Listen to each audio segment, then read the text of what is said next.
और उसको मत तुम टच करो।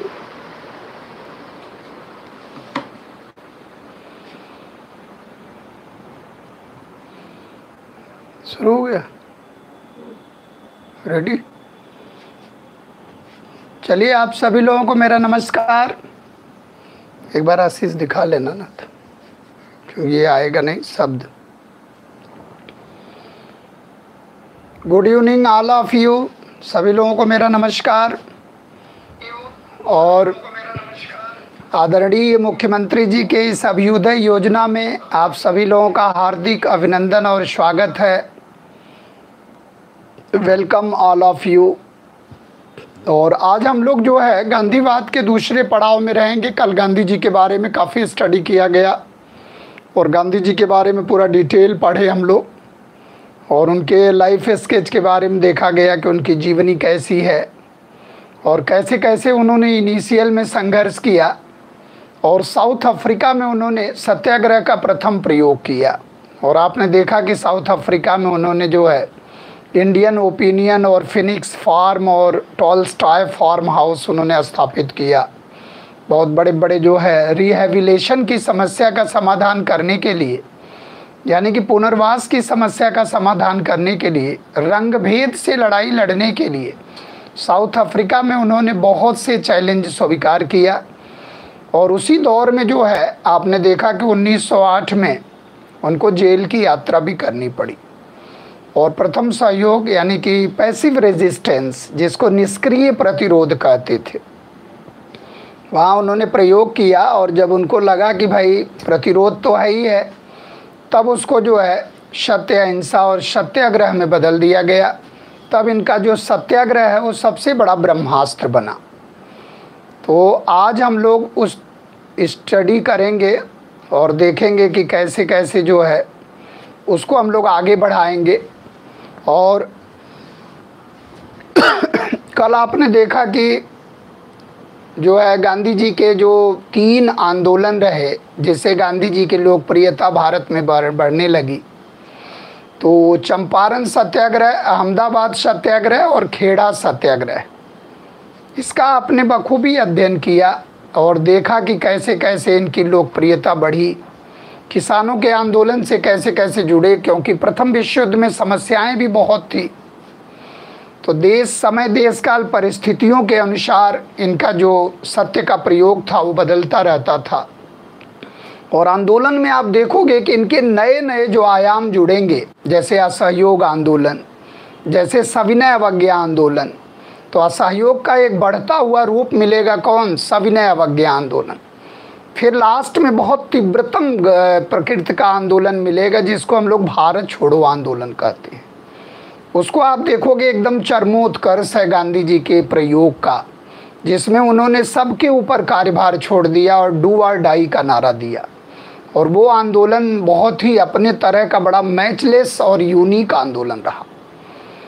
तो आज हम लोग 20 के दशक में देखेंगे कि कैसे कैसे कल हम लोगों ने असहयोग आंदोलन के बारे में देखा कि असहयोग में 2 प्रकार के कार्यक्रम चलाए गए, एक तो क्रिएटिव वर्क्स और एक जो है डिस्ट्रक्टिव वर्क्स, यानी कि अदालतों का बहिष्कार करना। और एक तरह से आप देखोगे कि जो है वो स्कूलों का बहिष्कार करना, अदालतों का बहिष्कार करना, विदेशी वस्त्रों की होली जलाना, ये जो कार्यक्रम रहे, ये एक तरह से आप देखोगे तो ये डिस्ट्रक्टिव कार्यक्रम रहे।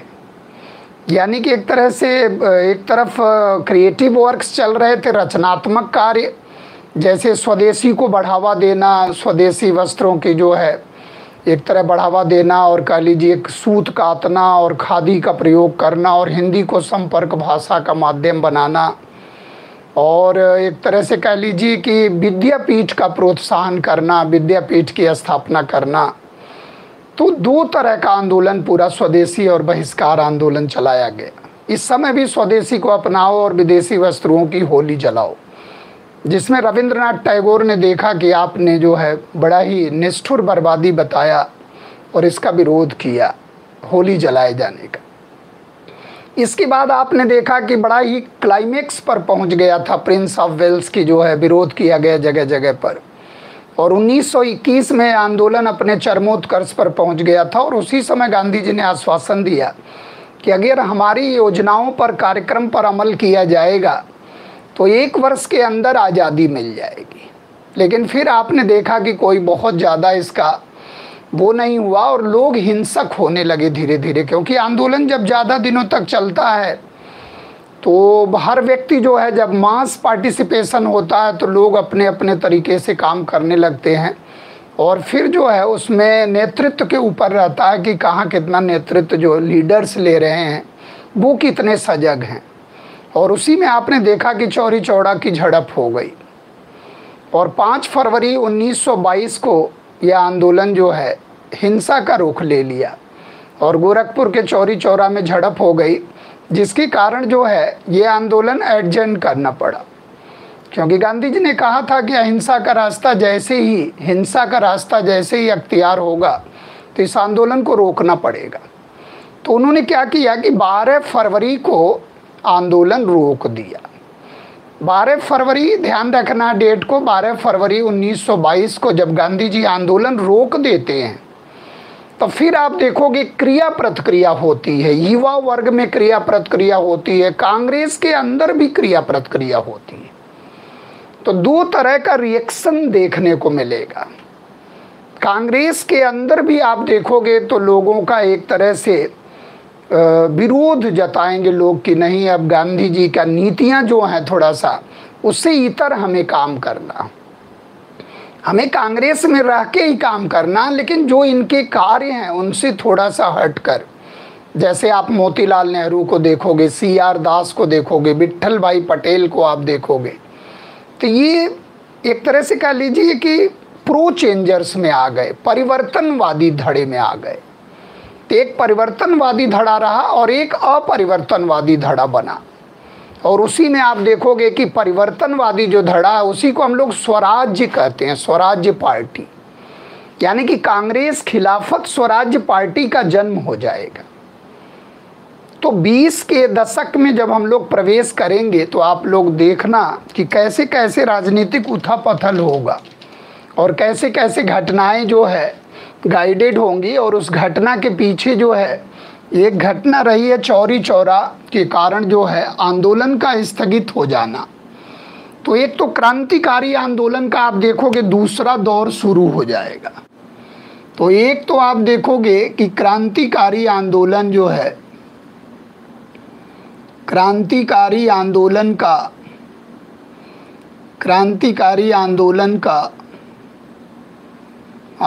का दूसरा दौर जो है, दूसरा चरण शुरू हो जाएगा।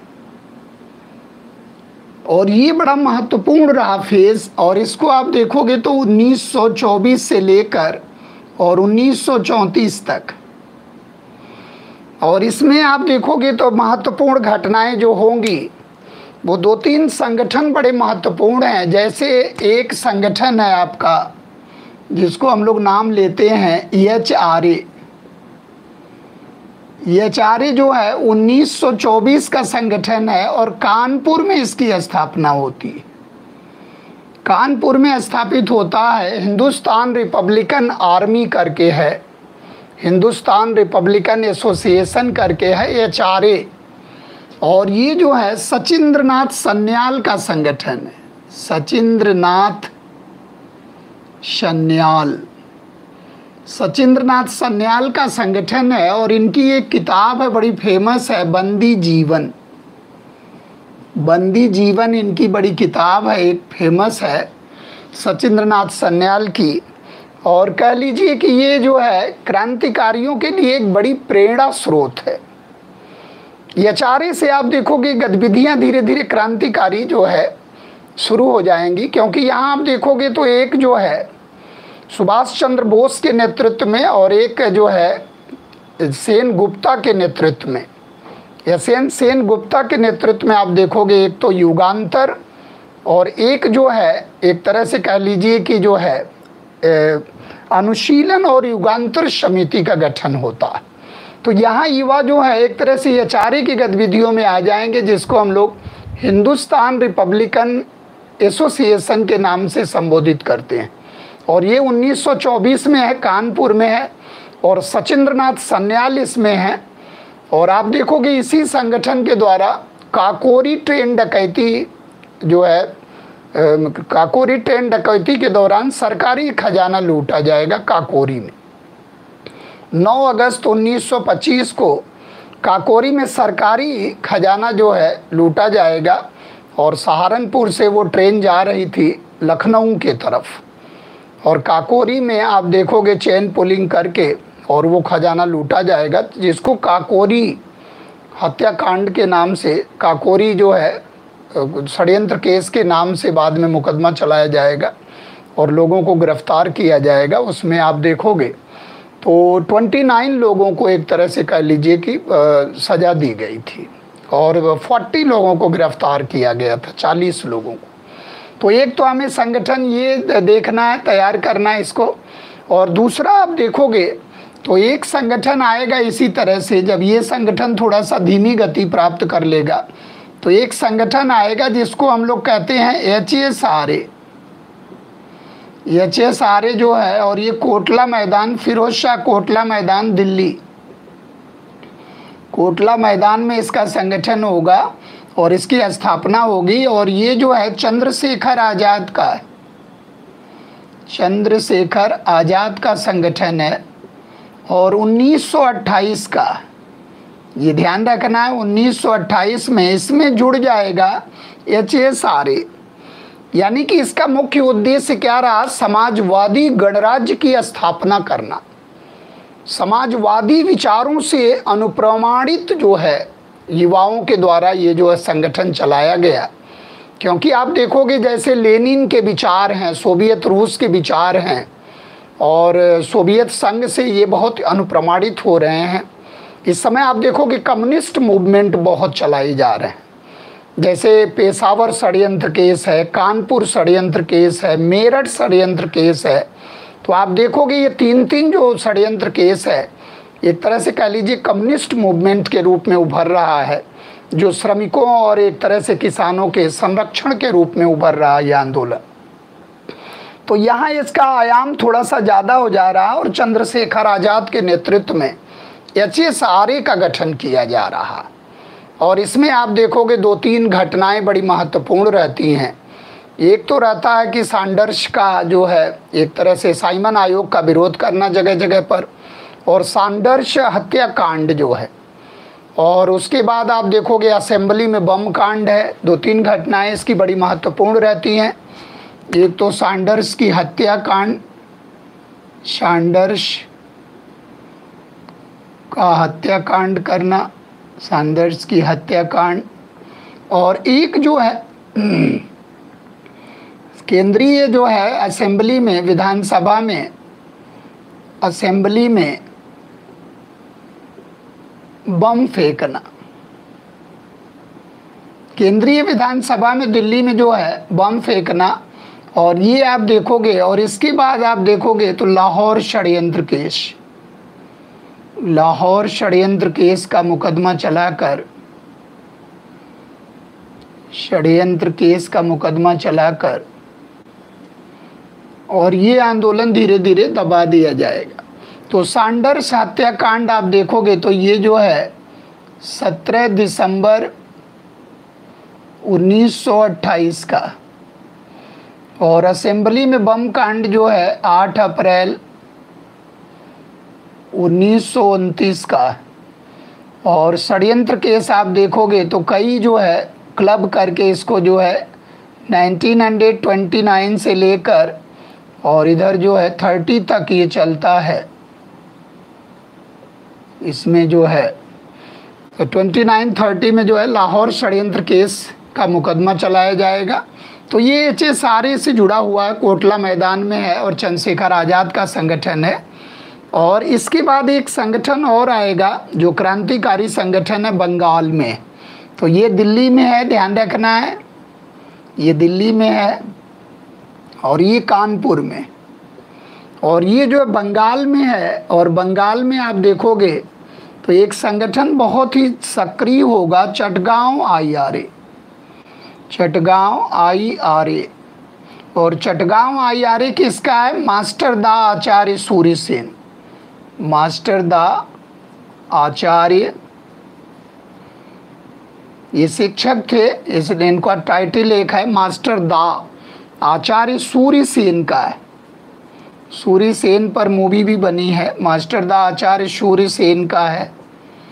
और सूर्य सेन को एक तरह से राष्ट्रपति के रूप में एक तरह से किया गया, अस्थाई सरकार बनाई गई और इनको राष्ट्रपति बनाकर अंतरिम सरकार का गठन किया गया था और सेना का निर्माण किया गया था।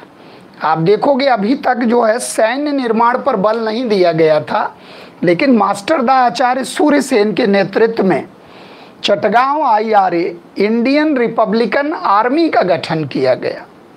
और इसमें आप देखोगे कि बहुत ढेर सारे लोग हैं, जैसे गणेश घोष हैं, इसमें आप देखोगे तो गणेश घोष करके हैं, और एक जो है लोकीनाथ बाउल करके हैं, लोकीनाथ बाउल करके हैं, और एक जो है लेडीज़ में आप देखोगे तो कल्पना जोशी करके हैं, कल्पना दत्त करके हैं, और एक प्रीति लता वाडेकर करके हैं। प्रीति लता जो है, प्रीति लता वाडेकर करके हैं, वाडेकर। और एक जो है आप देखोगे तो सुनीति चौधरी हैं, शांति घोष हैं, इसमें महिलाओं ने, छात्राओं ने बहुत भूमिका निभाया था। शांति घोष हैं और सुनीति चौधरी हैं, सुनीति चौधरी हैं, बड़ी महत्वपूर्ण ये वीरांगनाएं हैं, चौधरी हैं। और एक बीना दास हैं। तो इनका नाम भी ध्यान रखना है कि बड़े महत्वपूर्ण हैं, और इनके द्वारा बहुत ढेर सारा जो है अटैक किया गया, एक प्रकार से कह लीजिए। काफ़ी लोग जो है 50-60 लोगों के द्वारा एक बनाकर और चटगांव आर्मरी पर अटैक किया गया, यानी कि खजाने पर अटैक किया गया। और जगह जगह पर एक तरह से पुलिस शस्त्रागार और एक तरह से सैन्य शस्त्रागार पर अटैक करके और अपनी अंतरिम सरकार का निर्माण किया गया। और जगह जगह एक तरह से कह लीजिए जो है आगजनी करके, अटैक करके, और बहुत बड़ा व्यवस्था, यानी कि सरकार को बिल्कुल तार तार कर दिया गया। और यहाँ पर आप देखोगे तो बहुत बड़ा एक सैन्य अभियान चलाया गया, जिसमें जगह जगह पर आप देखोगे जैसे गणेश घोष हैं, लोकीनाथ बाउल हैं, कल्पना दत्त हैं, और प्रीति लता वाडेकर हैं, शांति घोष, सुनीति चौधरी हैं। इन्होंने एक तरह से कह लीजिए कि जो है जिलाधिकारी को गोली मार दिया था। बीना दास ने दीक्षांत समारोह में पुरस्कार लेते हुए गवर्नर को गोली मार दिया। तो इस तरह से बड़े सक्रिय संगठन रहे हैं ये। तो ये 4 संगठन को आपको, 3 संगठन को आपको ध्यान रखना है। एक तो कानपुर, और एक दिल्ली, और एक बंगाल। तो कानपुर में HRA है, और वहाँ जो है HSRA है, और यहाँ IRA है। HSRA का मतलब क्या है कि हिंदुस्तान सोशलिस्ट रिपब्लिकन एसोसिएशन। और इसी दौरान आप देखोगे कि 1926 में भगत सिंह के द्वारा जब ये गतिविधियां कम होने लगेंगी, तो आप देखोगे 1926 में भगत सिंह के द्वारा एक नौजवान सभा की स्थापना की जाएगी। आप देखोगे कि पंजाब में एक नौजवान सभा की स्थापना की जाएगी, जिसमें यशपाल और आपके छबील दास और भगत सिंह रहते हैं। और वो जो है एक तरह से कह लीजिए कि किसानों का और व्यापारियों का एक तरह से सरकार स्थापित करना, विदेशी हुकूमत को उखाड़ फेंकना। वो कोई गुप्त संगठन नहीं था, वो एक तरह से कह लीजिए पंजाब नौजवान सभा करके जो है इन्होंने स्थापित किया था। वो एक तरह से 1926 मार्च 1926 का संगठन था। तो इस प्रकार से आप देखोगे ढेर सारे संगठन इस तरह के मिलेंगे आपको। यानी कि चौथा जो है आप देखोगे तो एक पंजाब में नौजवान सभा की स्थापना की गई थी, नौजवान सभा करके था। और भगत सिंह इसके सूत्रधार थे, और भगत सिंह थे। और इसमें आप देखोगे एक छबील दास थे, छबील दास भगत सिंह, छबील दास और यशपाल थे इसमें, वही साहित्यकार यशपाल थे। और इसमें भगवती चरण वहरा भी थे, भगवती चरण वहरा, जो फिलॉसफी आप बम लिखे हैं भगवती चरण वहरा थे। अब एक एक संगठन को हम लोग देखेंगे, पहले आप इसका फॉर्मेट एक बना लो कि कैसे कैसे हम लोग संगठन पर अध्ययन करेंगे। और इसमें आप देखोगे कि जो महत्वपूर्ण घटनाएं हो रही हैं, एक तरफ तो क्रांतिकारी युवा अपना रास्ता चुन लिए और दूसरे तरफ स्वराज्य पार्टी को देखोगे अपना रास्ता एक तरह से चुन लिया स्वराज्य पार्टी। और गांधी जी जब गिरफ्तार कर लिए गए जो है असहयोग आंदोलन के बाद, यानी कि 6 वर्षों के लिए इनको जो है सज़ा हो गई थी, लेकिन आप देखोगे कि बाद में स्वास्थ्य गिरने के कारण 1924 में इनको रिहा कर दिया जाता। और जब 1924 में रिहा कर दिया जाता है तो ये कांग्रेस के बेलगांव अधिवेशन का अध्यक्ष बनते हैं। यानी कि आप देखोगे कि 1924 में ये रिहा होते हैं और कांग्रेस के जो बेलगांव अधिवेशन होता कर्नाटक में, वहाँ ये अध्यक्षता करते हैं। तो गांधी जी भारतीय राष्ट्रीय कांग्रेस के एक बार अध्यक्ष बने, वो भी बेलगांव अधिवेशन में 1924 में। तो ये सब चीज़ों को हमें ध्यान रखना है। अब हम लोग एक चीज़ देखते हैं कि जो स्वराज्य पार्टी का गठन हुआ था, तो आप देखो कि जब एक रास्ता तो ये हो गई क्रांतिकारी आंदोलन, और एक रास्ता जो है स्वराज्य पार्टी का गठन हो गया, जिसका नाम क्या पड़ा, कांग्रेस खिलाफत स्वराज्य पार्टी। इसका पूरा नाम भी पूछता है, कांग्रेस खिलाफत स्वराज्य पार्टी। कांग्रेस खिलाफत स्वराज्य पार्टी कांग्रेस से अलग नहीं है, कांग्रेस के अंदर ही है। कांग्रेस खिलाफत स्वराज्य पार्टी का गठन होगा और 1923 में होगा, इलाहाबाद में होगा, इलाहाबाद में होगा। और इसमें आप देखोगे तो C.R. दास यानी कि चित्तरंजन दास और जो है मोतीलाल नेहरू। तो आप देखोगे मोतीलाल नेहरू जो है इसके अध्यक्ष रहते हैं, C.R. दास सचिव रहते हैं, और विट्ठल भाई पटेल, इसमें कई सचिव रहते हैं, विट्ठल भाई पटेल। तो ये आप देखोगे कि एक अलग ही है। और इनको हम लोग क्या कहते हैं, एक तरह से कह लीजिए परिवर्तनवादी, यानी कि प्रो चेंजर्स हैं, चेंज में विश्वास करते हैं, ये प्रो चेंजर्स करके हैं, यानी कि परिवर्तनवादी हैं। और ये परिवर्तन लाना चाहते हैं, यानी कि चुनाव लड़कर जो है और अंग्रेज़ों के कार्य को बाधित करना चाहते हैं। जो मांग है, जो ज्यादती कर रहा अंग्रेज, उसको असेंबली में जाकर और कार्य को बाधित करना चाहते हैं। तो इसलिए आप देखोगे कि जब मॉन्टेग्यू डिक्लेरेशन हुआ था, यानी कि एक तरह से कहा जाए कि वो उत्तरदायी शासन की भारत में स्थापना किया जाए, तो जो मॉन्टफोर्ड सुधार आया 1919 का भारत शासन अधिनियम, उसमें चुनाव उसके अंतर्गत कराए गए। यानी कि प्रांतों में द्वैत शासन आ गया और केंद्र में आप देखोगे कि द्विसदनीय व्यवस्था आ गई, द्विसदनात्मक व्यवस्था आ गई, लेकिन प्रांतों में द्वैत शासन व्यवस्था आई। तो जो चुनाव कराए गए वो चुनाव कराए गए 1920 में, 1923 में, 1926 में। तो 1920 में कांग्रेस ने भाग नहीं लिया। जो 1920 में चुनाव हुए उसमें कांग्रेस ने भाग नहीं लिया। उसमें सुरेंद्रनाथ बनर्जी के लिबरल एसोसिएशन ने भाग लिया था। जो आपने देखा कि जो सुरेंद्रनाथ बनर्जी ने इंडियन लिबरल एसोसिएशन की स्थापना किए थे, फेडरेशन, इंडियन लिबरल फेडरेशन की जो स्थापना किए थे, तो वो पार्टी भाग ली थी और उनको थोड़ा सफलता भी कुछ जगह मिली थी, लेकिन चुनाव का बाईकाट किया, यानी कि कांग्रेस उसमें भाग नहीं ली। फिर आप देखोगे कि जब स्वराज्य पार्टी का गठन होता है, यानी कि गांधी जी चूँकि जेल चले गए और गांधी जी जेल में थे, तो उस समय कोई एक तरह से कह लीजिए कि कोई इस तरह का वो था नहीं। तो ये अंदर अंदर जो है ये सोच रहे थे कि अब कैसे राजनीति में एक आयाम दिया जाए। एक तो क्रिएटिव कार्य हो रहा है, यानी कि गांधी जी का मानना क्या था कि हम रचनात्मक कार्यों को आगे बढ़ाते रहेंगे। ध्वंसा यानी कि विध्वंसात्मक जो कार्य है उसको रोक देंगे, जो बहिष्कार की राजनीति उसे रोक देंगे। लेकिन जैसे सूत काटना, चरखा चलाना और ये यानी कि उद्योग धंधों को प्रोत्साहन देना, विद्यापीठ को प्रोत्साहन देना, जो रचनात्मक कार्य है, खादी को बढ़ावा देना, ये सब कार्य चलते रहेंगे। लेकिन अब ये लोग क्या किए, स्वराजियों का क्या विचार था कि हम लोग चुनाव लड़कर और विधानसभाओं में जाकर और वहाँ जो है उनके कार्यों में अवरोध पैदा करेंगे। तो अच्छा खासा इनका वर्चस्व भी रहा और इन्होंने जो है एक तरह से आप देखो कि जवाहरलाल नेहरू को जो है एक तरह से मोतीलाल नेहरू जो इसमें थे, स्क्रीन समिति का एक तरह से सदस्य बनाया गया जो सैन्य क्षेत्र में भारतीयकरण के लिए बनाई गई थी।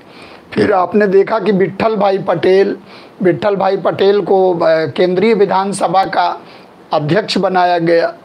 यानी कि आज़ादी से पहले अगर देखा जाए कि जैसे हमारे यहाँ लोकसभा का स्पीकर होता, उसी तरह से जो पहले भारतीय एक तरह से अध्यक्ष थे केंद्रीय विधानसभा के, तो वो विट्ठल भाई पटेल ही थे।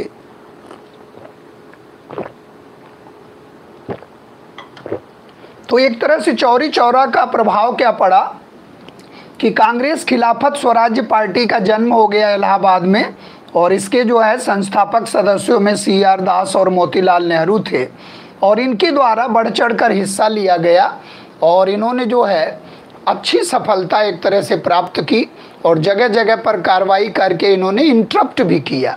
और आपने देखा भी कि बहुत ज़्यादा इनको एक तरह से कह लीजिए कि इस दौर में सफलता हुई और एक तरह से कह लीजिए गांधी जी ने फिर अपना क्रिएटिव वर्क शुरू कर दिया, और क्योंकि मतभेद हो गया थोड़ा, तो ये कांग्रेस खिलाफत स्वराज्य पार्टी का स्थापना करके और ये परिवर्तनवादी के रूप में कहलाए। जबकि सरदार वल्लभ भाई पटेल, डॉक्टर राजेंद्र प्रसाद और गांधी जी के साथ लोग जो थे जवाहरलाल नेहरू, ये लोग परिवर्तनवादी के जो है अपरिवर्तनवादी के नाम से जाने जाते थे, क्योंकि एक नो चेंजर्स रहा, एक प्रो चेंजर्स रहा।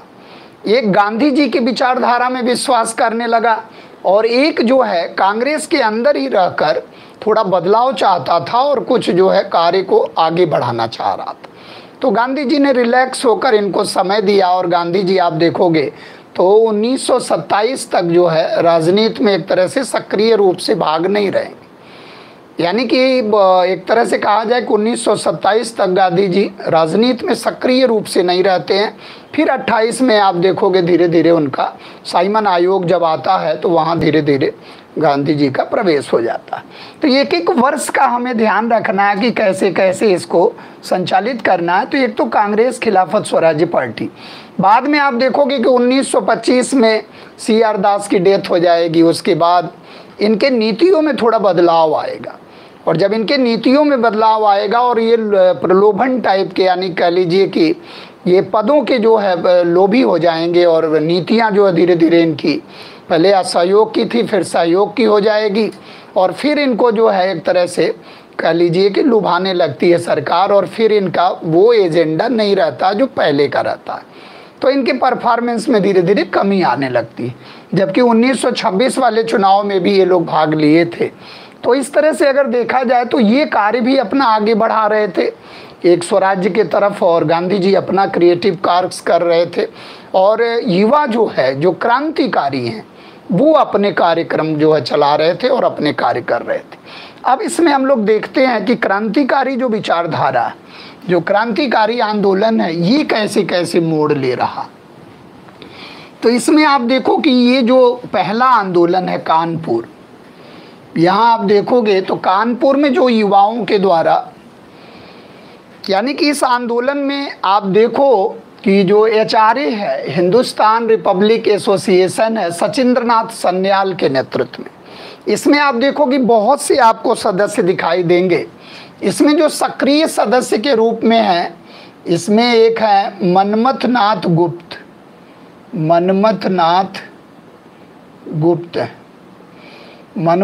गुप्त हैं, और एक आप देखोगे कि राम प्रसाद बिस्मिल, ये बड़े ही सूत्रधार हैं राम प्रसाद बिस्मिल, और इन्हें ध्यान रखना, याद भी रखना इन्हें। और रोशन सिंह, ठाकुर रोशन सिंह, और ये शाहजहाँपुर से बिलोंग करते हैं सब लोग। राम प्रसाद बिस्मिल, रोशन सिंह, और आपके अशफाक उल्लाह खां, अशफाक उल्लाह खां, ये भी बड़े फेमस क्रांतिकारी रहे हैं। और इसके बाद आप देखोगे राजेंद्र लाहिड़ी, राजेंद्र लाहिड़ी, ये भी बहुत फेमस रहे हैं राजेंद्र लाहिड़ी। तो आप देखोगे कि इनको जगह जगह पर आप देखो 40 लोगों को, यानी कि इस जो है जो काकोरी षड्यंत्र केस होगा, काकोरी ट्रेन डकैती कांड होगा, जो एक तरह से कह लीजिए कि 9 अगस्त 1925 को 8 अगस्त को मीटिंग हुई और 9 अगस्त 1925 को ये जो है सहारनपुर लखनऊ जो है 10 डाउन ट्रेन थी, और 8 डाउन ट्रेन थी, और काकोरी के पास में खजाना लूटा गया। तो काकोरी ट्रेन डकैती कांड के नाम से इसको जानते हैं। और इसमें अंजाम देने वालों में आप देखोगे तो राम प्रसाद बिस्मिल, रोशन सिंह, अशफाक उल्लाह खां, राजेंद्र लाहिड़ी, ये जो है सहारनपुर से लखनऊ के तरफ वो खजाना जा रहा था। और 8 डाउन पैसेंजर ट्रेन थी, पैसेंजर लगेज एक ही में चलता था, तो वो पैसेंजर कहो चाहे लगेज कहो, मालगाड़ी कहो। तो 8 डाउन पैसेंजर ट्रेन थी, डाउन का मतलब इधर से जा रही थी लखनऊ की तरफ, और वहाँ जो खजाना लेकर सरकारी खजाना जा रहा था। तो उसमें इन्होंने जो है, क्योंकि इनको धन की आवश्यकता थी और एक तरह से कह लीजिए कि जगह जगह पर इन्होंने स्थानीय स्तर पर भी बहुत जगह डकैतियाँ डाला था उसके लिए, लेकिन इन्होंने प्लान बनाया। राम प्रसाद बिस्मिल के घर में 8 अगस्त को एक प्लानिंग तैयार की गई कि सरकारी खजाना लूटा जाए, और सरकारी खजाना जो जा रहा वहाँ उसका जो है एक तरह से लूट कर लिया जाए, तो उससे काफ़ी धन जो है एक साथ आ जाएगा। तो वहाँ आप देखोगे काकोरी स्टेशन पड़ता है एक, वहीं पर जो है ट्रेन चेन पुल करके और वहाँ खजाना लूट लिया गया। और एक जो है उसी दौरान आप देखोगे कि मनमथ नाथ गुप्त के द्वारा एक मुसाफिर भी मारा जाता है। तो एक तरह से लूट और मर्डर दोनों का केस चलाया गया, और इसको काकोरी षड्यंत्र केस का मुकदमा कहा जाता है, काकोरी कॉन्स्पिरेसी केस। और इसमें आप देखोगे 40 लोगों को गिरफ्तार किया गया, लेकिन सज़ा जो है वो 29 लोगों को मिली, यानी कि एक तरह से कह लीजिए सज़ा 29 लोगों को मिली, और 4 लोगों को इसमें फांसी मिली थी। तो 4 लोगों को फांसी दी गई थी और 4 अलग अलग जगह पे दी गई थी। तो उसमें ये ध्यान रखना है कि जो रोशन सिंह है, राम प्रसाद बिस्मिल, रोशन सिंह, अशफाक उल्लाह खां, राजेंद्र लाहिड़ी, तो इसमें राम प्रसाद बिस्मिल को आप देखोगे तो राम प्रसाद बिस्मिल को गोरखपुर जेल में फांसी दी गई, गोरखपुर में फांसी दी गई। और राजेंद्र लाहिड़ी को आप देखोगे तो गोंडा बहराइच में फांसी दी गई, गोंडा बहराइच में फांसी दी गई। और इन्हें जो है एक तरह से कहा जाए कि 27 यानी कि 17 दिसंबर को ही फांसी दे दी गई, यानी कि 17 दिसंबर 1927 को फांसी दे दी गई, जबकि अन्य को आप देखोगे तो 19 दिसंबर को फांसी दी गई, और इन्हें 2 दिन पहले ही दे दी गई थी।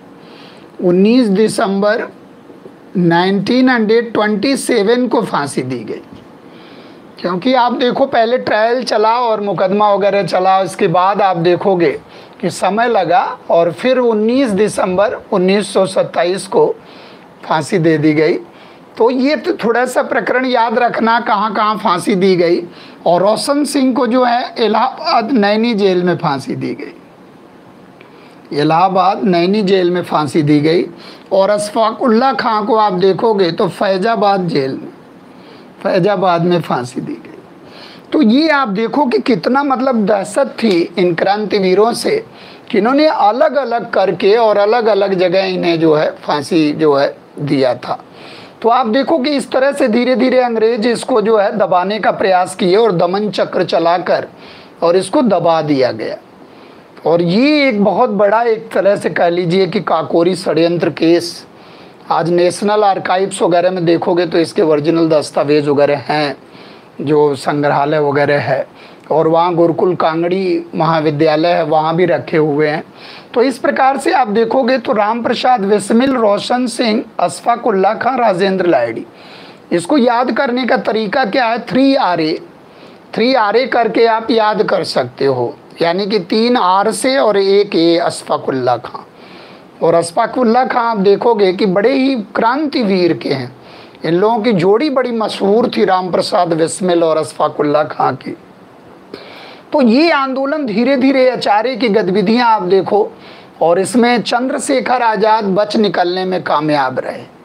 इसमें शिव वर्मा भी हैं, और इसमें आप देखोगे कि योगेश चंद्र चटर्जी भी हैं, और राम जो है अपने भगत सिंह भी हैं। लेकिन जो चंद्रशेखर आज़ाद हैं ये बच निकलने में कामयाब रहते हैं।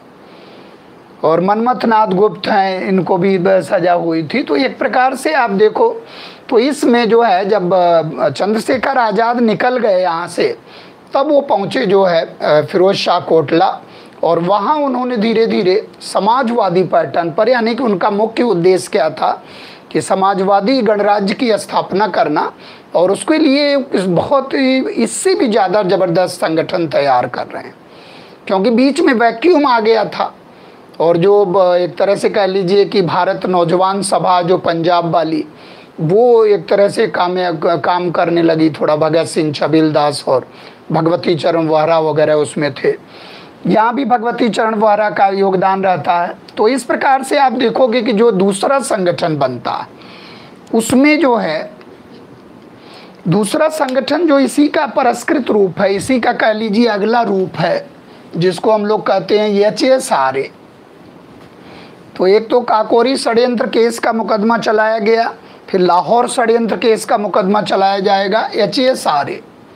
इसको हम लोग दूसरा संगठन कहते हैं HSRA।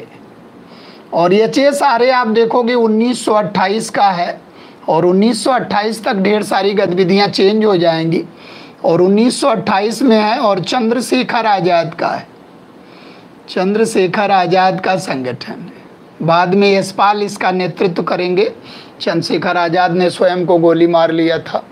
तो चंद्रशेखर आज़ाद का संगठन है, और बाद में यशपाल इसके कर्ता धर्ता भर्ता बन जाएंगे।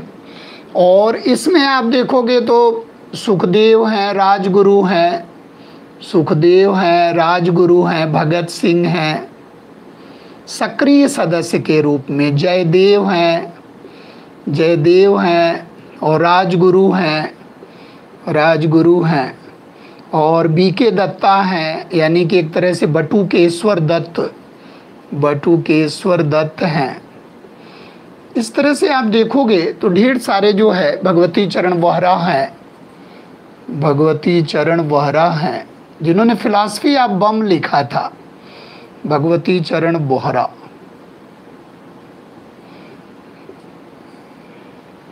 गांधी जी ने एक शीर्षक यंग इंडिया में लिखा था कल्ट ऑफ द बम, यानी कि ये बम के पुजारी हैं। तो उसी के उसमें जो है रिटर्न में इन्होंने लिखा था, चंद्रशेखर आज़ाद के निर्देश पर भगवती चरण वोहरा ने बम का दर्शन लिखा कि हम बम ड्रॉप क्यों करते हैं, बम का दर्शन क्या है, बम के पीछे की मतलब एक तरह से कह लीजिए दार्शनिक फिलॉसफी क्या है।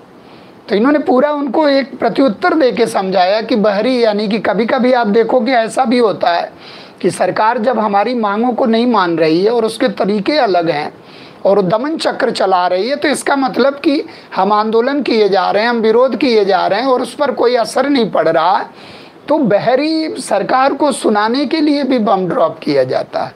जैसा असेंबली में बम मारा गया, असेंबली में बम विस्फोट हुआ, तो ये भी एक रास्ता है, यानी कि सरकार को आवाज़ देने के लिए, सुनाने के लिए भी ये रास्ता अख्तियार करना जरूरी है।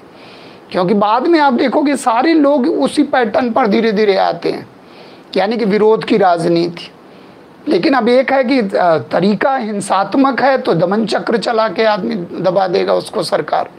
तो ये चीज़ ध्यान में रखना। अब इसमें आप देखोगे तो साइमन आयोग एक घटना को हम लोग पहले देखें, तब ये समझ में आएगा कि कैसे कैसे सुखदेव राजगुरु और भगत सिंह को फांसी की सज़ा हो जाएगी और चंद्रशेखर आज़ाद जो है।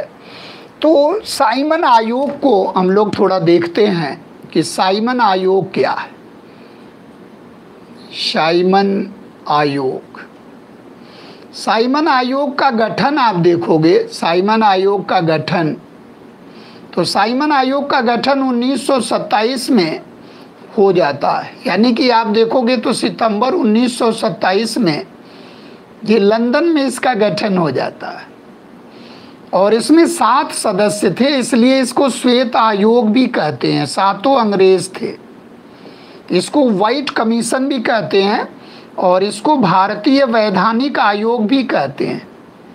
वैधानिक आयोग भी कहते हैं, इसको आप ध्यान रखना। भारतीय वैधानिक आयोग भी कहते हैं, इंडियन स्टैट्यूटरी कमीशन भी कहते हैं। यानी कि इसका लिंक किससे है? इसका लिंक है 1919 के भारत शासन अधिनियम से। भारत शासन अधिनियम से, यानी कि इसमें ये बात कही गई थी कि उत्तरदायी शासन जो हम ला रहे हैं, जो प्रांतों में द्वैत शासन स्थापित कर रहे हैं, जो भारत में उत्तरदायी शासन की संकल्पना है, जो भारत में संवैधानिक विकास हम दे रहे हैं, उसका दशकीय परीक्षण करने के लिए, दशकीय सर्वे करने के लिए 10 वर्षों के बाद हम एक आयोग गठित करेंगे। लेकिन वहाँ चूंकि राजनीतिक हलचल थी और वहाँ जो है कंजर्वेटिव पार्टी की सरकार थी और चुनाव होने वाला था और उसमें अंदेशा था कि कहीं दूसरी पार्टी न चेंज हो जाए, इसलिए जो है वो 29 में न होकर पहले ही हो गया। और इसमें आप देखोगे कि 7 सदस्य रहते हैं, इसमें 7 रहते हैं, 7 सदस्य, 7 सदस्य रहते हैं और सारी पार्टी से रहते हैं। यानी कि आप देखोगे लिबरल पार्टी से भी रहते हैं, लिबरल पार्टी से और लिबरल पार्टी से और लेबर पार्टी से, लेबर पार्टी से भी रहते हैं। और आप देखोगे तो कंजर्वेटिव पार्टी से, कंजर्वेटिव पार्टी से, लिबरल पार्टी से आप देखोगे साइमन ही है। साइमन जो है ये लिबरल पार्टी से है, 1 सदस्य लिबरल से हैं, 2 सदस्य लेबर से हैं और 4 सदस्य हैं कंजर्वेटिव से। और लेबर पार्टी में आप ध्यान रखना, एक तो क्लीमेंट एटली ही है जो भारत में आप देखो आगे चल के जब आज़ादी मिलती है उस समय लेबर पार्टी के लीडर रहते हैं और पीएम बनते हैं ब्रिटेन के। और यहाँ आप देखोगे एक सदस्य सान करके हैं, सान। और इसमें आप देखोगे 2 सदस्य हाउस ऑफ कॉमन्स के हैं और हाउस ऑफ लॉर्ड्स के हैं और ये बकिया सब हाउस ऑफ कॉमन्स के हैं। इसमें जो है कंजर्वेटिव में आप देखोगे तो 2 हाउस ऑफ कॉमन्स के हैं और 2 जो है हाउस ऑफ लॉर्ड्स के हैं, हाउस ऑफ लॉर्ड्स के हैं। हाउस ऑफ लॉर्ड्स के 2 सदस्य हैं, बकिया 2 हाउस ऑफ कॉमन्स के हैं। यानी कि अगर देखा जाए कि 6 सदस्य यानी कि 7 में से 5 सदस्य जो है हाउस ऑफ कॉमन्स के हैं और 2 सदस्य हाउस ऑफ लॉर्ड्स के हैं। अब 7 सदस्य ये व्हाइट कमीशन था और जो कैबिनेट स्तर के यानी कि सब मंत्री थे, ब्रिटिश सांसद थे और ये सर्वे करने आ रहे थे भारत के गतिविधियों का, दशकीय डेवलपमेंट का। और इसमें ये आधार लिया गया कि भाई आप जब भारत के गतिविधियों का सर्वे करने जा रहे हो तो उसमें भारतीय होना चाहिए। और इन्होंने आधार क्या दिया कि चूँकि वो रिपोर्ट जो है ब्रिटिश संसद में प्रस्तुत करना है और जो है इसलिए जो है उसमें और कोई भारतीय ब्रिटिश संसद में नहीं है, इसलिए इसमें शामिल नहीं किया गया, जबकि ये आधार गलत है। आप उस समय भी देखोगे तो 2 ब्रिटिश सांसद हैं जो भारतीय हैं, वो हाउस ऑफ कॉमन्स और हाउस ऑफ लॉर्ड्स। आप देखोगे हाउस ऑफ लॉर्ड्स में उस समय 2 भारतीय, यानी कि हाउस ऑफ लॉर्ड्स में लॉर्ड सिन्हा है, लॉर्ड सिन्हा जो एसपी सिन्हा, सत्येंद्र प्रसाद सिन्हा, एसपी सिन्हा हैं, लॉर्ड सिन्हा करके हैं, ये लॉर्ड सभा में हैं। यानी कि हाउस ऑफ लॉर्ड्स में है। ये ध्यान रखना, आप कभी कभी क्वेश्चन पूछता है। और एक है आपके डॉक्टर सकलात वाला, सकलात वाला। ये डॉक्टर सकलात वाला जो है, ये जो है हाउस ऑफ कॉमन्स में है, हाउस ऑफ कॉमन्स में उस समय, हाउस ऑफ कॉमन्स में ये भारतीय सांसद हैं। यानी कि ये आधार गलत है अंग्रेजों का कि उस समय कोई भारतीय सांसद नहीं था वहाँ, ये आधार बिल्कुल गलत था। और ये आधार इसी के कारण आप देखोगे कि इसका विरोध किया जा रहा, विरोध का आधार आप देखोगे तो रखा गया क्या, क्योंकि कोई भारतीय मेंबर नहीं। और इसके बाद आप देखोगे दिसंबर में, यानी कि सितंबर में इसके गठन की घोषणा की गई। और ये जो है 28 में भारत आगमन होगा इसका, और ये फिर 28 लास्ट में जाएगा और फिर आएगा, यानी कि 2 बार आया। और 30 में इसकी रिपोर्ट प्रस्तुत होगी। तो साइमन आयोग की रिपोर्ट, अब उसी पर डिस्कस करने के लिए आरटीसी होगा, राउंड टेबल कॉन्फ्रेंस। यानी कि जब उसके रिपोर्ट को देखा गया और नेहरू रिपोर्ट आ गई, फिर जो है जिन्ना रिपोर्ट आई, फिर ढेर सारे परिवर्तन हुए राजनीति में। आप देखोगे बीच में 28 में नेहरू रिपोर्ट आएगी, फिर आप देखोगे जिन्ना रिपोर्ट आएगी। तो इन पर यानी कि एक तरह से कह लीजिए साइमन आयोग ने जो रिपोर्ट दिया 30 में, पूरा एक रिपोर्ट को आप देखोगे तो उसमें जो पॉइंट उसमें दिया था, उस पर चर्चा करने के लिए इन्होंने क्या किया, फिर लंदन में जो है ये बुला रहे हैं आरटीसी, राउंड टेबल कॉन्फ्रेंस। तो 30, 31, 32 में क्या होगा, 3 राउंड टेबल कॉन्फ्रेंस होंगे, क्योंकि यहाँ जो है एक तरह से वो बन नहीं पाया, विफल हो गया। ऑल पार्टी कॉन्फ्रेंस का जो है एक तरह से किया गया बैठक, लेकिन उसमें एक गतिरोध रहा कि जिन्ना अपनी रिपोर्ट प्रस्तुत कर रहे हैं और नेहरू अपनी रिपोर्ट प्रस्तुत कर रहे हैं, मोतीलाल नेहरू। तो जो लॉर्ड बर्किनहेड जो भारत राज सचिव था, उसने जो चेतावनी दिया था, उसने जो चुनौती दिया था, साइमन आयोग का विरोध जब लोग कर रहे थे, तो उसने कहा कि भैया आप ये तो कोई बनाते नहीं है, एक विचार नहीं आप लोगों में है, और विभिन्नता बहुत ज़्यादा है, राजनीतिक विभिन्नता है, पार्टीगत विभिन्नता है, वैचारिक विभिन्नता है। तो उसने एक बड़ा चैलेंज दिया था 1925 में, उसने एक चुनौती दिया था कि जब कोई कमीशन सेटअप किया जाएगा तो उसका आप विरोध करोगे, तो आप एक अपना एजेंडा बनाओ, एक कॉमन बनाओ एजेंडा, यानी कि एक कॉमन मिनिमम प्रोग्राम आप बनाओ।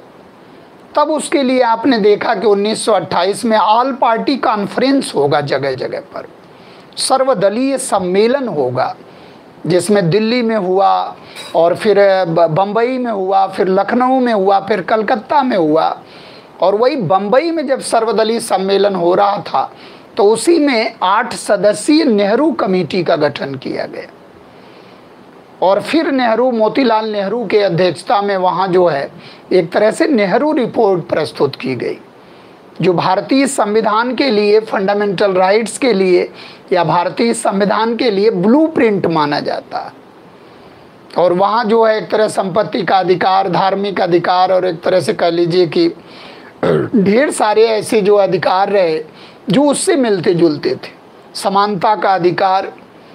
तो बहुत ढेर सारे आप देखोगे कि जितने भी, यानी कि 19 जो उसके पॉइंट्स थे, वो फंडामेंटल राइट्स में 19 मौलिक अधिकार वहाँ से एक तरह से बातों को जो है करके वहाँ समाहित किया गया। तो वो भारतीय संविधान के लिए एक तरह से कह लीजिए कि ब्लूप्रिंट का काम करता है नेहरू रिपोर्ट। इसलिए नेहरू रिपोर्ट हमारे लिए, हम लोगों के लिए, सबके लिए कारगर है।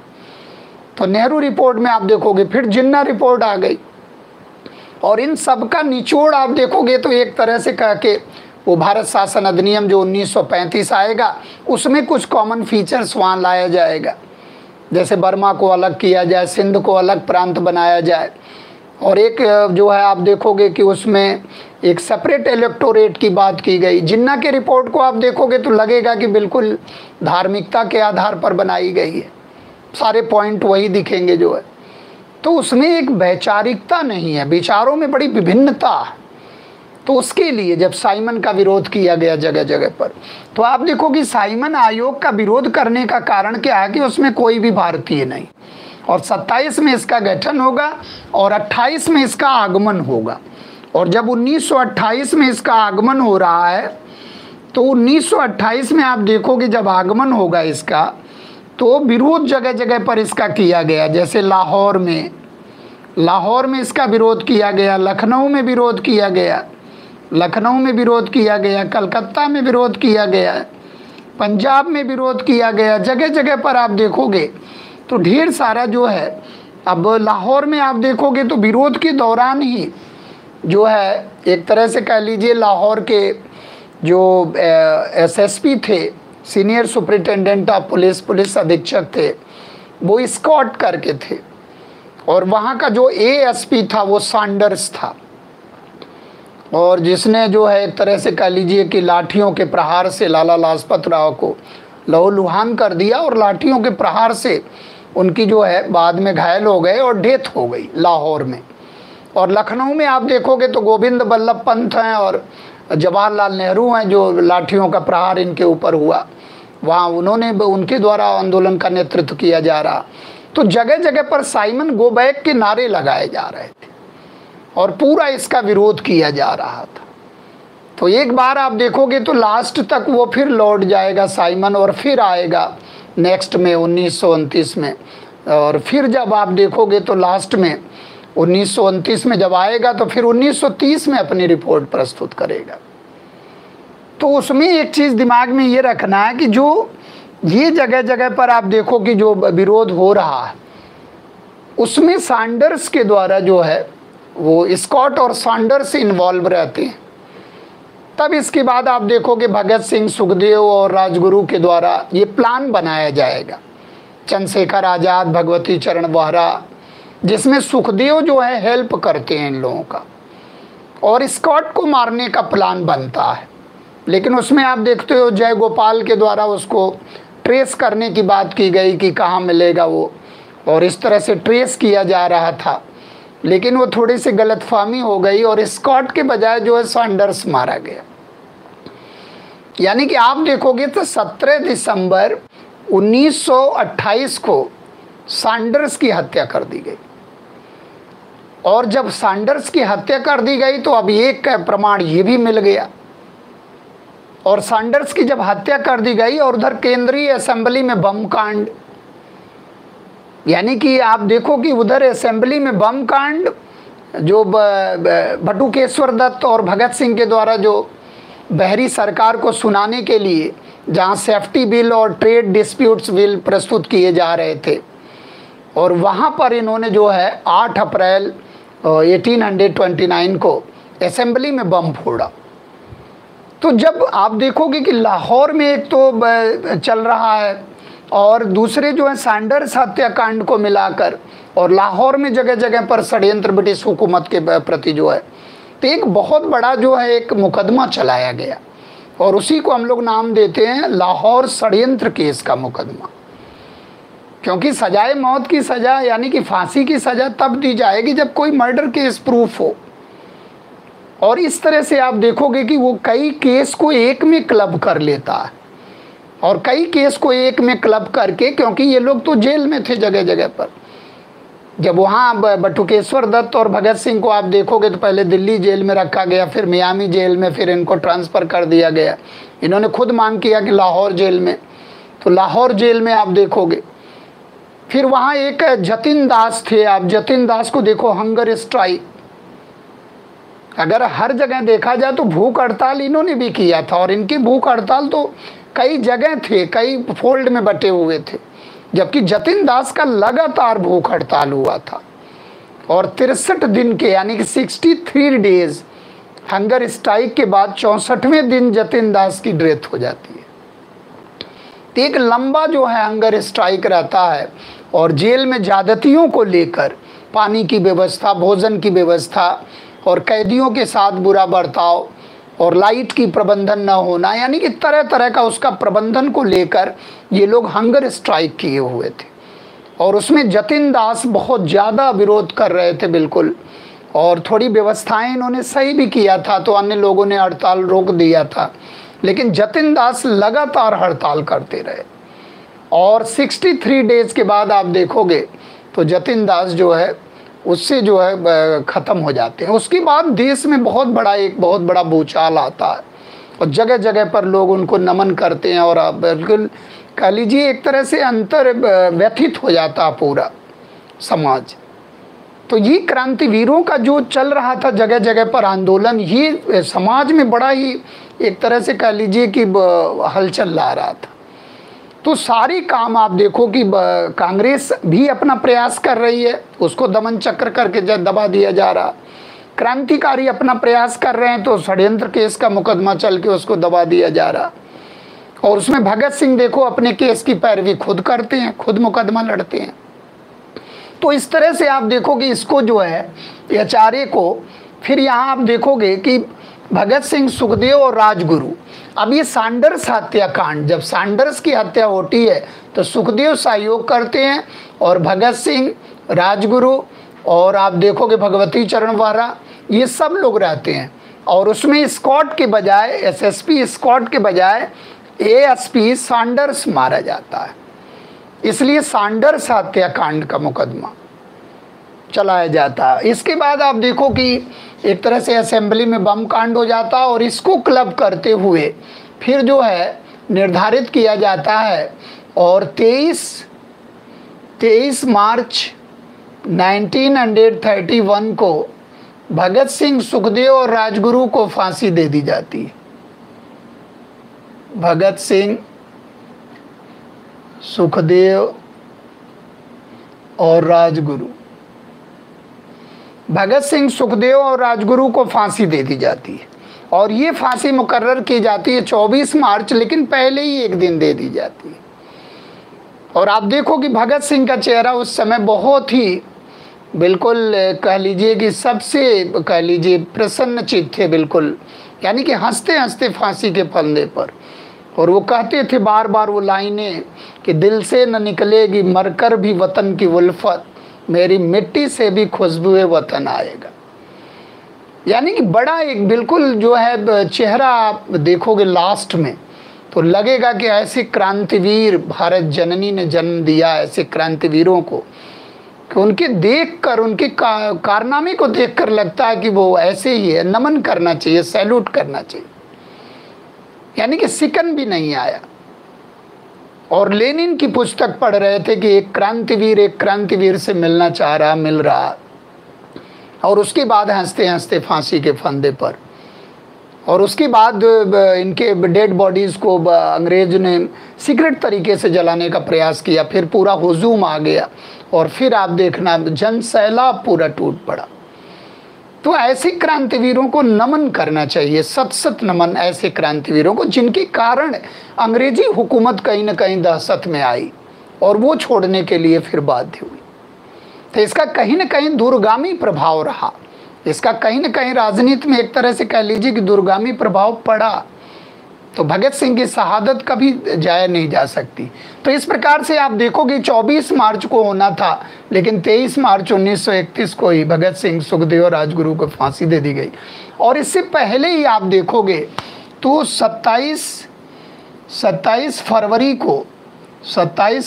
को अल्फ्रेड पार्क में 27 फरवरी 1931 को ही अल्फ्रेड, इलाहाबाद का अल्फ्रेड पार्क था, अल्फ्रेड पार्क।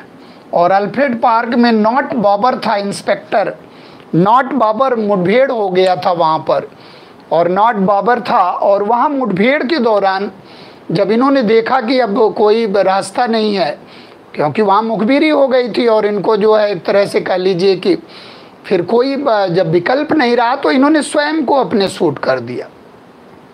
और नज़दीक से इन्होंने चूंकि गोली मारा, इसलिए आप देखोगे उसका स्पेसिमेन भी रखा हुआ है कि अंग्रेज ये ना आरोप लगाएं कि नहीं हमने भगत सिंह को, चंद्रशेखर आज़ाद को मारा। क्योंकि दूर से आप मारोगे तो अलग पॉइंट बनेगा, नज़दीक से मारोगे तो अलग पॉइंट बनेगा।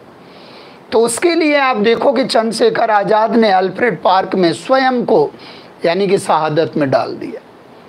और चंद्रशेखर आज़ाद ऐसे थे कि आज़ाद नाम भी था और आज़ाद थे भी। कोई इनको गिरफ्तार नहीं कर पाया कहीं भी, और आज़ाद तरीके से बिल्कुल घूमते थे। तो आप देखोगे ऐसे शहीद, और इसके बाद आप देखोगे कि ये जो है संगठन ये भी धीरे धीरे कमज़ोर पड़ जाता है।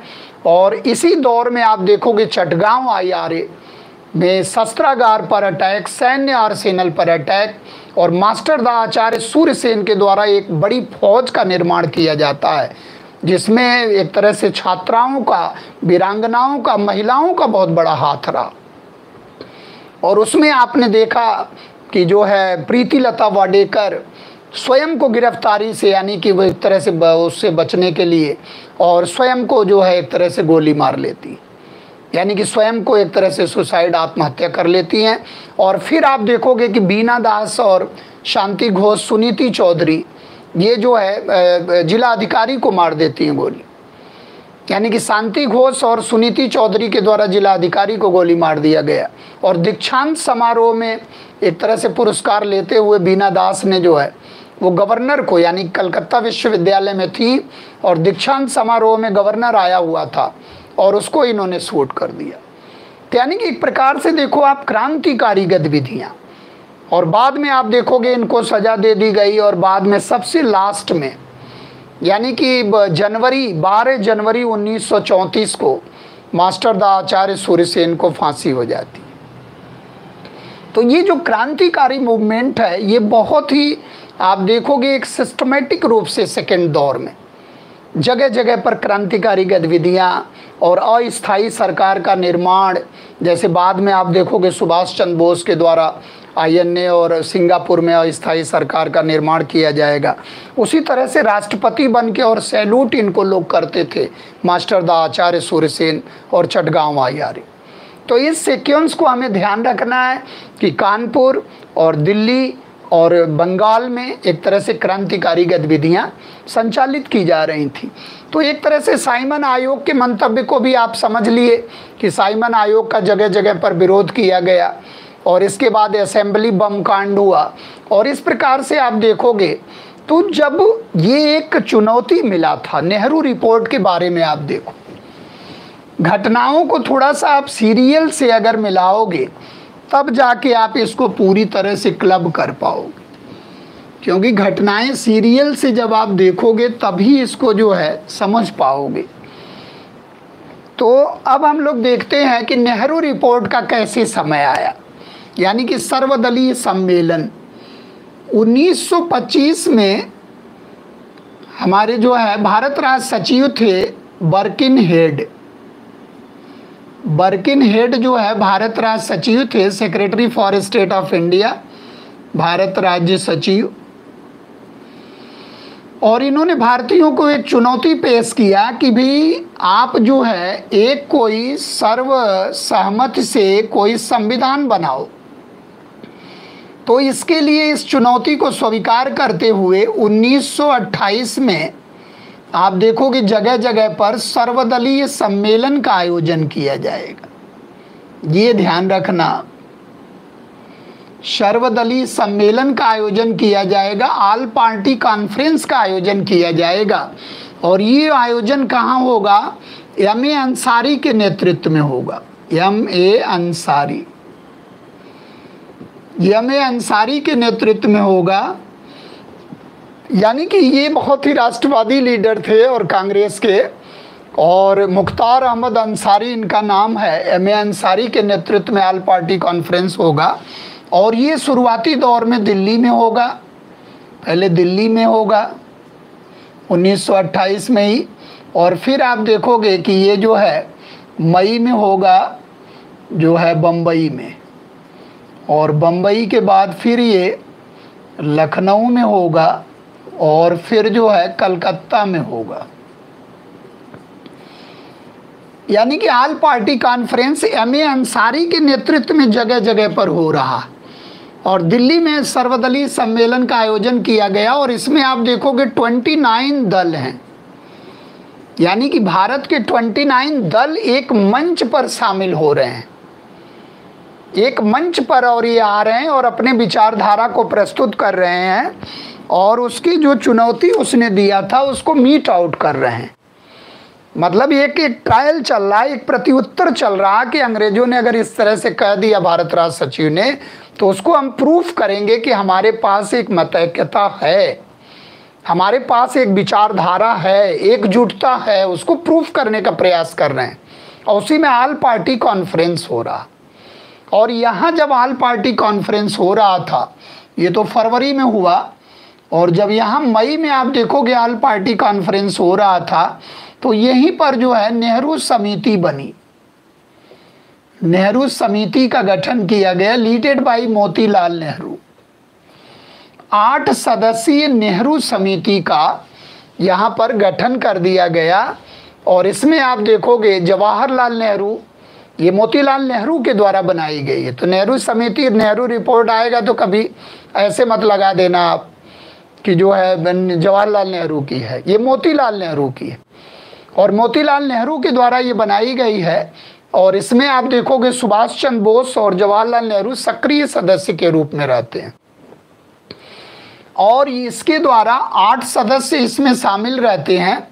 और इसमें आप देखोगे कि नेहरू रिपोर्ट एक प्रस्तुत की जा रही है, जो आप देखोगे अगस्त में है। 10 अगस्त को 1928 को आप देखोगे नेहरू रिपोर्ट प्रस्तुत की जाएगी।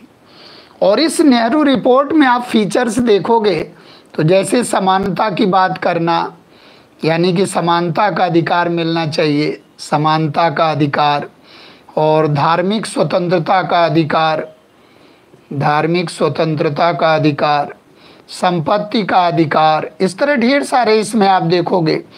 और एक तरह से कह लीजिए कि पृथक निर्वाचक मंडल को समाप्त करने का, निर्वाचक मंडल को समाप्त किया जाए।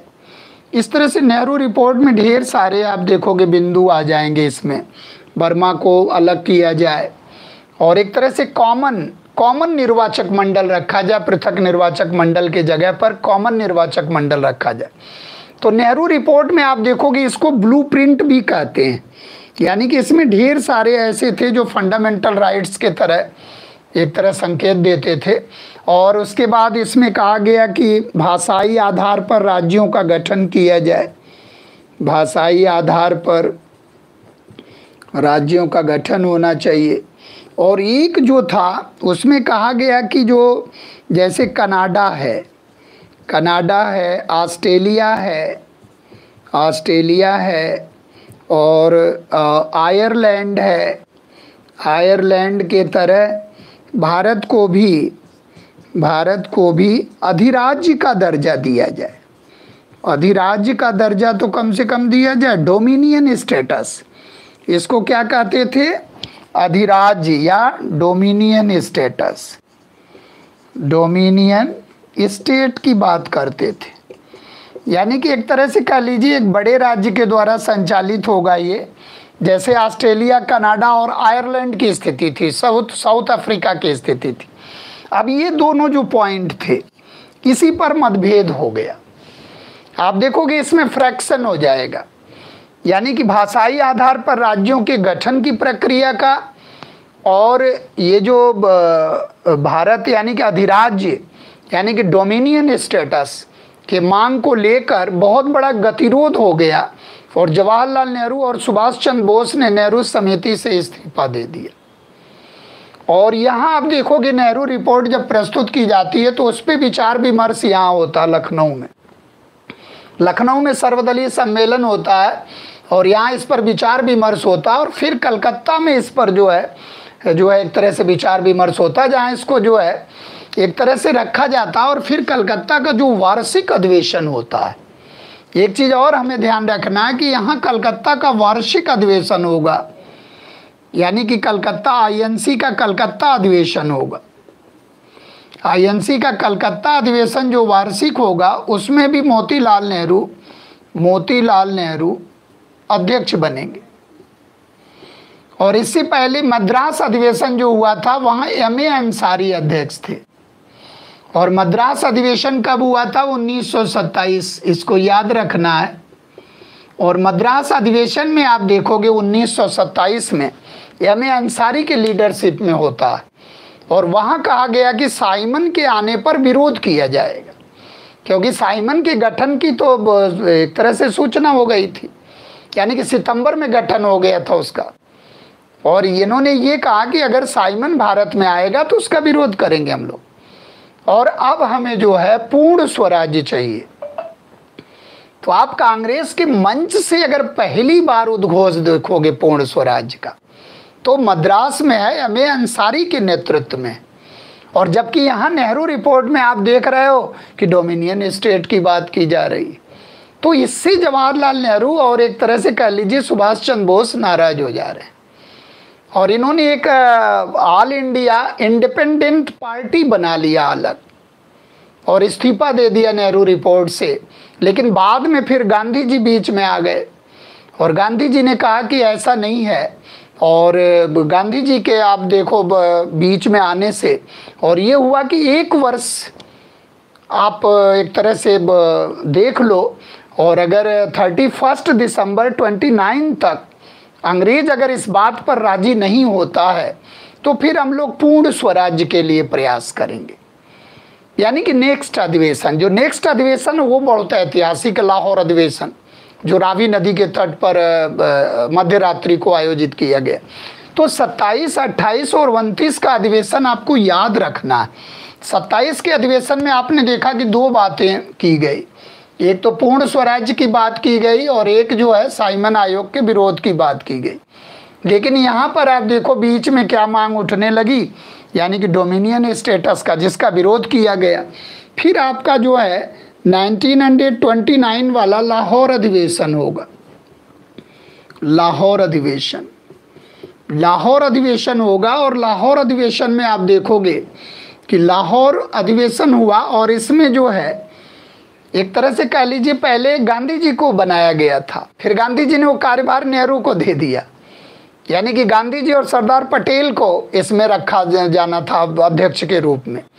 यानी कि गांधी जी ने ये कार्यभार जवाहरलाल नेहरू को सौंप दिया। तो नेहरू यहाँ हाईलाइट हो गए, और यहीं पर पूर्ण स्वराज्य को हाईलाइट किया गया। यानी कि पूर्ण स्वराज्य से कम पर अब समझौता नहीं होगा। कंप्लीट फ्रीडम, यानी कि our objective is to achieve complete freedom, not dominion status. यानी कि मध्य रात्रि को 31 दिसंबर 1929 रावी नदी के तट पर लाहौर अधिवेशन के दौरान मध्य रात्रि को ये डिसाइड किया गया कि अब हमें पूर्ण स्वराज्य चाहिए। और बाद में कार्यकारिणी की बैठक होती है, और उसमें ये डिसाइड किया जाता है कि अब हम प्रत्येक 26 नवंबर यानी कि 26 जनवरी को पूर्ण स्वाधीनता यानी कि स्वाधीनता दिवस मनाएंगे। यहीं पर वो संकल्प लिया गया कि 26 जनवरी को स्वाधीनता दिवस मनाया जाएगा। और पहला स्वाधीनता दिवस आप देखोगे तो 26 जनवरी 1930 को मनाया गया, और उसके बाद लगातार स्वाधीनता दिवस 26 जनवरी 1930 को मनाया जा रहा है। लेकिन अंग्रेज चूँकि 15 अगस्त को गए छोड़कर, तो स्वाधीन किया उन्होंने 15 अगस्त को, तो 26 जनवरी वाली डेट 15 अगस्त में बदल गई। और फिर बाद में हम लोग जब गणराज्य बने, यानी कि जब हमारा संविधान पूरी तरह से लागू हुआ, पहले हमारा संविधान आंशिक रूप से लागू हुआ 26 नवंबर 1949 को, और उसको हम लोग अंगीकरण की तारीख कहते हैं। और उसके बाद प्रवर्तन की तारीख जो आई उसको 26 जनवरी 1950 को रखा गया, और उसी दिन भारत गणराज्य घोषित किया गया, क्योंकि 26 जनवरी को हमें यादगार बनाना था। जबकि पहले 26 जनवरी को हम लोग किस रूप में मनाते थे? इंडिपेंडेंस डे के रूप में मनाते थे, और बाद में वो किस में चेंज हो गया, यानी कि रिपब्लिक डे में चेंज हो गया, क्योंकि इंडिपेंडेंस डे आ गया किस में, 15 अगस्त में हो गया। तो ये चीज़ों को थोड़ा सा बारीकियों को ध्यान रखना है कि कांग्रेस के अंदर जो है पूर्ण स्वराज्य का एक तरह से मांग जो हाईलाइट हो रही है, वो जवाहरलाल नेहरू के नेतृत्व में लाहौर अधिवेशन में हो रही है। तो इसका मतलब कि घटनाओं को हम लोग क्रमशः अगर देखें तो ऑल पार्टी कॉन्फ्रेंस का कभी भी क्वेश्चन आएगा तो लीडेड बाय एम.ए. अंसारी, यानी कि एम.ए. अंसारी के नेतृत्व में जगह जगह पर विभिन्न दलों के सम्मेलन हो रहे हैं, जिस पर राय मशवरा लेने के लिए एक तरह से लखनऊ और कलकत्ता में उसमें जो है वाद विवाद हुआ। और जबकि बम्बई वाला जो आर पार्टी कॉन्फ्रेंस हुआ उसी में एक समिति गठित हुई, यानी कि Nehru committee leaded by Motilal Nehru, और उसी नेहरू समिति के द्वारा जो रिपोर्ट प्रस्तुत की गई उसी का नाम पड़ा क्या, नेहरू रिपोर्ट। लेकिन बाद में आपने देखा कि उसके प्रतिक्रिया स्वरूप जिन्ना ने अपनी 14 सूत्री मांगों को प्रस्तुत किया, जो एक तरह से कह लीजिए कि धार्मिक आधार पर थी। और इस प्रकार से आप देखोगे क्रिया प्रतिक्रिया होती रही। और इसी दशक में, यानी कि 20 के ही दशक में एक महत्वपूर्ण, आपको ध्यान रखना, 20 के ही दशक में एक बारदोली सत्याग्रह हुआ था 1928 में, जिसमें सरदार वल्लभ भाई पटेल हाईलाइट हुए बहुत। तो जो बारदोली सत्याग्रह हुआ था वहाँ अचानक जो है आप देखोगे तो सरकार लगान बढ़ा देती है, यानी कि 30% लगान बढ़ा देती है गुजरात के बारदोली इलाके में, और कृषक जो है तबाह हो जाते हैं और किसानों की समस्या बड़ी जो है ज़्यादा गंभीर हो जाती है, क्योंकि 30% अचानक इन्होंने बढ़ा दिया लगान, लैंड रेवेन्यू, जिसके कारण वहाँ कुंवर जी और कल्याण जी जो है मेहता बंधु जो रहते हैं वो गांधी जी को ऑफर देते हैं कि आप बारदोली में आकर किसानों की समस्या का समाधान करो। और वहाँ पर आप देखोगे गांधी जी सरदार वल्लभ भाई पटेल को जो है एक तरह से कह लीजिए कि सरदार वल्लभ भाई पटेल के नेतृत्व में वहाँ जो है एक तरह से किया जाता है, आंदोलन चलाया जाता बारदोली सत्याग्रह। और वहाँ आप देखते हो कि जो सरकार जो है 30% लगान पर अड़ी हुई थी, और बाद में सरकार ने उसको 21 पॉइंट समथिंग कर दिया था, 29.97 कर दिया था। लेकिन बाद में जब इन्होंने आंदोलन चलाया और वहाँ का आप देखोगे उस समय उसका भी प्रभाव बहुत ज़्यादा रहा, यानी कि गांधी जी के सविनय अवज्ञा आंदोलन में अगर प्रेरणा देखा जाए देश में एक सफलता का रेशियो तो बारदोली में दिखाई देता है। और बाद में इन्होंने क्या किया कि 6.3% पर राजी करा लिया, यानी कि जो बढ़ोतरी 30% थी उसको 6.3% पर राजी करा लिया, और ये बहुत बड़ी सफलता थी। और वहाँ बारदोली के महिलाओं ने इन्हें वहीं पर सरदार का टाइटल दिया था। तो कभी कभी आता है कि सरदार का टाइटल जो सरदार वल्लभ भाई पटेल को मिली थी वो कहाँ मिली थी और किसने दिया था, तो 1928 में बारदोली आंदोलन के सत्याग्रह के दौरान इन्हें ये टाइटल मिला हुआ था। इसके बाद जब हम लोग 30 के दशक में प्रवेश करेंगे तो अभी हम लोगों ने 30 के दशक में देखा कि उधर आप देखोगे जैसे चटगांव आयारे चल रहा था, और 30 के दशक में ये तैयारी कर रहे थे जो है दांडी मार्च, यानी कि गांधी जी दांडी मार्च की तरफ बढ़ रहे थे। और गांधी जी ने भी अपनी जो है 11 सूत्री मांगे प्रस्तुत किया, यानी कि एक ट्रायल के रूप में इन्होंने 11 सूत्री मांगे प्रस्तुत किया। उसी में बहुत बड़ा एक हलचल हुआ कि भाई उसमें मानवीयता के आधार पर अगर हम 11 सूत्री मांगे प्रस्तुत कर रहे हैं, और उसमें एक मांग ये भी थी कि राजनीतिक बंदियों को रिहा किया जाए, लेकिन उसमें एक क्लाज लगा था कि जिस पर हिंसा का केस नहीं चला, जो हिंसा से बरी है, उसको रिहा किया जाए।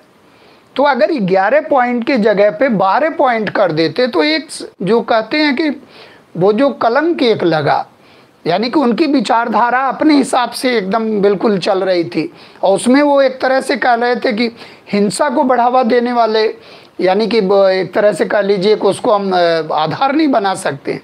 लेकिन जो स्थिति थी भगत सिंह, सुखदेव और राजगुरु की, वो उस समय, क्योंकि आप देखोगे कि जो गांधी इरविन समझौता हुआ वो पहले हुआ, और गांधी इरविन समझौता 5 मार्च को हो रहा 1931 को। मार्च में कई घटनाएं घटित होंगी, और 27 फरवरी को आपने देखा कि मुठभेड़ में चंद्रशेखर आज़ाद ने स्वयं को गोली मार लिया। और जो है एक तरह से मार्च में ये इससे पहले इन्होंने 11 सूत्री मांग प्रस्तुत की थी, जिसमें शराबबंदी के बारे में और नमक के बारे में, नमक समाप्त करना, नमक कर समाप्त करना, और सैनिकों का वेतन जो है एक तरह से कम करना, सैन्य खर्च कम करना, और सिविल सेवकों का वेतन कम करना, और लैंड रेवेन्यू को 50% कम कर देना, सिविल सेवकों के वेतन को 50% कम कर देना, यानी कि ये सब मांगे चल रही थी। राजनीतिक बंदियों को रिहा कर देना, और रुपये का विनिमय, यानी कि विनिमयीकरण करना, उसको विनिमय दर निर्धारित करना। तो एक तरह से देखो जब सभी मांगे प्रस्तुत की जा रही तो इसका मतलब कि एक पॉइंट अगर इसमें रखा जाता, यानी कि मानवीयता के आधार पर, लेकिन अब ग्राउंड वही है कि एक जो है हिंसक तरीके से आज़ादी के तरफ जो है क्रांतिवीर हमारे बढ़ रहे थे और इनका प्रोग्राम अहिंसात्मक पूरा चल रहा था, जबकि सरकार पर दोनों का असर नहीं पड़ रहा था। दोनों समझ रहे थे अपनी अपनी बात को। जब असेंबली में बम फोड़ा गया तो इन्हें भी मालूम हो गया कि बम का क्या मतलब, बम का दर्शन क्या है। तब उन्होंने बम का दर्शन समझाया कि हम किसी को लॉस करने के लिए नहीं, किसी को हानि पहुंचाने के लिए नहीं, हम बहरी सरकार को सुनाने के लिए ये बम का जो है अख्तियार किए हैं। और उसमें पर्चे भी बांटे इन्होंने कि इनकलाब जिंदाबाद और एक तरह से कह लीजिए साम्राज्यवाद मुर्दाबाद, इस तरह के पर्चे बांटे गए। तो इनकलाब जिंदाबाद का नारा लगाते हुए इन्होंने असेंबली से एक तरह से बाहर, और वहाँ सरेंडर भी हुए, या इन्होंने गिरफ्तारी भी दिया कि हम इस तरह से जो कार्रवाई पब्लिक सेफ्टी बिल है, ट्रेड डिस्प्यूट्स बिल है, उसका विरोध करने के लिए और सरकार को आवाज़। क्योंकि असेंबली हाल में आप देखोगे जवाहरलाल नेहरू भी थे, विट्ठल भाई पटेल उसके स्पीकर थे, वो अध्यक्ष ही थे वहाँ पर। तो ये आप देखो कि इस तरह का जो वातावरण हुआ। तो वहाँ जो 11 सूत्री इनकी मांगे थी, जब वायसराय ने उसको नहीं माना, तब आप देखो इन्होंने जो है धीरे धीरे दांडी मार्च शुरू कर दिया। और दांडी मार्च के बाद आप देखो नमक सत्याग्रह, दांडी मार्च, और जैसे ही दांडी मार्च खत्म हो रहा है 6 अप्रैल को इन्होंने जो है सविनय अवज्ञा आंदोलन शुरू कर दिया। और वो सविनय अवज्ञा आंदोलन देखोगे आप तो बहुत व्यापक रहेगा।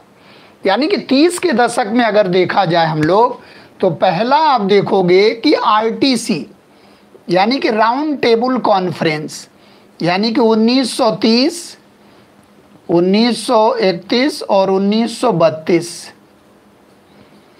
यानी कि 30, 31 और 32 लास्ट में आप देखोगे तो 3 राउंड टेबल कॉन्फ्रेंस होंगे, यानी कि गोलमेज सम्मेलन, जिसको हम लोग कहते हैं आरटीसी, गोलमेज सम्मेलन होंगे।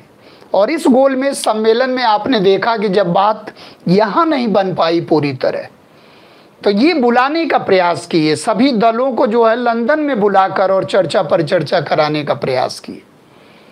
क्योंकि वहाँ देखा गया कि गतिरोध कितना रहा, यानी कि साइमन आयोग के समय में बहुत ज़्यादा विरोध, सर्वदलीय सम्मेलन के समय में कोई एक रूपता नहीं आई।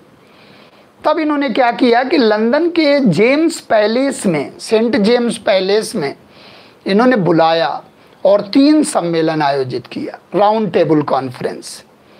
और लेकिन आप देखोगे कि कांग्रेस केवल दूसरे सम्मेलन में भाग ले रही है, यानी कि कांग्रेस की तरफ से आप देखोगे गांधी जी दूसरे राउंड टेबल कॉन्फ्रेंस में भाग लेने के लिए लंदन जा रहे हैं।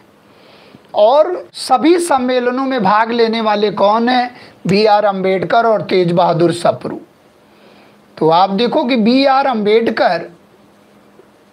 अम्बेडकर और तेज बहादुर सप्रू जो है, तेज बहादुर सप्रू, ये तीनों सम्मेलनों में भाग लिए थे। लेकिन जो कांग्रेस का पार्टिसिपेशन रहा, जो ज़्यादा चर्चित रहा सम्मेलन, क्योंकि उन्होंने, डॉक्टर राजेंद्र प्रसाद ने कहा था कि ये तो ऐसी बारात है जिनमें दूल्हा ही गायब है पहले वाले में। तो आवश्यकता को समझते हुए फिर गांधी जी चूँकि 30 में अपना सविनय अवज्ञा आंदोलन शुरू कर दिए हैं। अब सविनय अवज्ञा आंदोलन रोकने के लिए, क्योंकि सविनय अवज्ञा आंदोलन अखिल भारतीय हो रहा है, तो सविनय अवज्ञा आंदोलन को रोका कैसे जाए, और सविनय अवज्ञा आंदोलन रुकेगा तब गांधी जी जो है भाग लेने के लिए तैयार होंगे। तो इसका मतलब क्या है कि यहाँ जो है आप देखोगे तो यहाँ दांडी मार्च होगा, पहले दांडी मार्च होगा। और दांडी मार्च कब हुआ? 12 मार्च को हुआ। और दांडी मार्च जब समाप्त होगा, यानी कि 5 अप्रैल को समाप्त हो रहा, तो 6 अप्रैल को सविनय अवज्ञा आंदोलन की शुरुआत कर दी जाएगी। और इसके बाद यहाँ आप देखो कि 5 मार्च 1931 को गांधी इरविन पैक्ट हो जाएगा, गांधी इरविन समझौता होगा। लॉर्ड इरविन उस समय वायसराय थे। गांधी इरविन समझौता हुआ, जिसको दिल्ली समझौता भी कहते हैं। और गांधी इरविन समझौता हुआ जिसमें जो गांधी जी की मांगे थी कुछ उसमें मान लिया गया, और इन्होंने अंग्रेजों की बातों को मान लिया।